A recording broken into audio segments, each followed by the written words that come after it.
سفید جنگل اور بہادر شہرام۔ شہرام اپنے تایا جان کے پاس رہتا تھا۔ ان کے تمام بچے بیرون ملک جا چکے تھے، اس لیے شہرام کے تایا بہت اکیلے ہو گئے تھے۔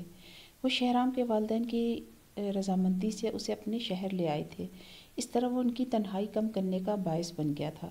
شہرام نہ صرف ان کی بہت خدمت کرتا بلکہ حقیقی اولاد کی طرح ان سے محبت بھی کرتا تھا۔ وہ بھی شہرام سے بہت پیار کرتے تھے اور اس کا خیال رکھتے، اس کو اپنے ہاتھ سے مزے مزے کی چیزیں پکا کر کھلاتے اور اس کے ساتھ کھیلتے۔ شہرام کے تایا جب مسجد سے نماز پڑھ کر نکلتے تو وہ لپک کر ان کے پاس پہنچ جاتا اور پھر ان کا ہاتھ تھام کر گھر واپس آتا۔ ایک بار تایا جان مسجد سے نماز پڑھ کر نکلے تو ان کی چپلیں غائب تھیں۔ اب وہ ننگے پاؤں مسجد کے باہر کھڑے تھے۔ شہرام انہیں لینے پہنچا تو انہیں بغیر چپل کے دیکھ کر انہیں وہیں انتظار کرنے کو کہا اور خود بھاگ کر گھر پہنچا۔ تایا جان کے دوسرے سلیپر اٹھائے اور بھاگم بھاگ تایا جان کو جا کر سلیپر پہنائے۔ تایا جان بے حد خوش ہوئے اور انہوں نے شہرام کو لمبی اور بابرکت زندگی کی ڈھیروں دعائیں دیں اور پھر دونوں ایک دوسرے کا ہاتھ تھامے گھر کی طرف روانہ ہوئے۔ تایا جان کا شہر شہرام کے شہر سے بالکل مختلف تھا، خصوصاً موسم کے اعتبار سے، کیونکہ یہ ایک پہاڑی علاقہ تھا۔ یہاں کا موسم سردیوں میں انتہائی سرد ہو جاتا اور برف باری سے تمام علاقہ ڈھک جاتا۔ اسے یہ مناظر بہت بھلے لگتے تھے۔ ایک دن صبح اس نے اپنے کمرے کی کھڑکی کا پردہ ہٹایا تو اسے کھڑکی کے شفاف شیشے سے برف کے سفید چھوٹے چھوٹے گالے آسمان سے زمین پر اترتے نظر آئے، جو بہت خوبصورت منظر پیش کر رہے تھے۔ وہ یہ منظر دیکھنے میں منہمک تھا کہ قریب ہی تایا جان کے کمرے سے ان کی نحیف آواز میں کھانسنے کی آواز آئی۔ وہ فوراً ان کے کمرے میں پہنچا۔ تایا جان کی طبیعت بہت خراب ہو رہی تھی۔ یہ دیکھ کر شہرام بہت پریشان ہو گیا۔ شدید سردی اور بڑھاپے کی وجہ سے ان کے تایا بہت نڈھال نظر آ رہے تھے اور وہ بہت تکلیف سے سانس لے رہے تھے۔ شہرام کی سمجھ میں کچھ نہیں آ رہا تھا کہ وہ کیا کرے۔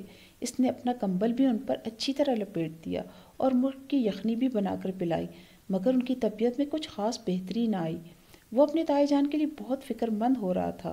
اس نے تایا جان کے کہنے پر الماری کے دراز سے ان کی دوا نکالی تو معلوم ہوا کہ دوا بھی ختم ہو چکی تھی۔ شہرام نے فوراً گرم کپڑے اور اونی ٹوپی پہنی اور تایا جان کی دوا لینے کے لیے گھر سے نکل پڑا۔ برف باری اپنی پوری رفتار سے جاری تھی۔ اس کے دونوں کان اور ناک سخت سردی سے سرخ ہو رہے تھے۔ وہ دوا فروش کی دکان کی طرف چل دیا۔ اس کے پاؤں برف میں دھنس رہے تھے مگر وہ تیز تیز قدم اٹھاتا چلتا جا رہا تھا۔ دکان تک پہنچا تو وہاں دکاندار نے بتایا کہ اس کے تایا جان کی دوا ایک خاص میڈیکل سٹور سے ملے گی جو وہاں سے کافی دور درمیان میں آنے والے جنگل کے پار ہے۔ شہرام کا دھیان مستقل تایا جان کی طرف لگا ہوا تھا۔ وہ جلد از جلد دوا لے کر ان تک پہنچنا چاہتا تھا کہ وہ ایک دلچسپ منظر دیکھ کر وہیں رک گیا۔ اس نے دیکھا کہ کچھ مقامی اور غیر مقامی لوگ اور سیاح کھڑے ہیں۔ ان کے قریب چیئر لفٹ جھٹکے سے آ کر رکتی، اس میں پہلے سے بیٹھے لوگ اتر جاتے اور چیئر لفٹ کے منتظر لوگ اس میں جھٹ سے سوار ہو جاتے۔ مسافروں کے سوار ہوتے ہی چیئر لفٹ ایک جھٹکے سے بند ہو جاتی اور پھر فضا میں روانہ ہو جاتی۔ شہرام کو اونچی فضا میں سفر کرنے کا یہ انوکھا طریقہ بہت دلچسپ اور عجیب لگا۔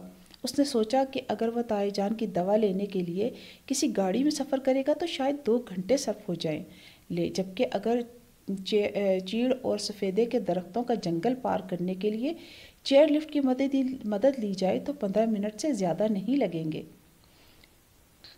چنانچہ اس نے فوراً فیصلہ کر لیا اور چیئر لفٹ کا ٹکٹ لے لیا اور آنے والی چیئر لفٹ پر جلدی سے سوار ہو گیا۔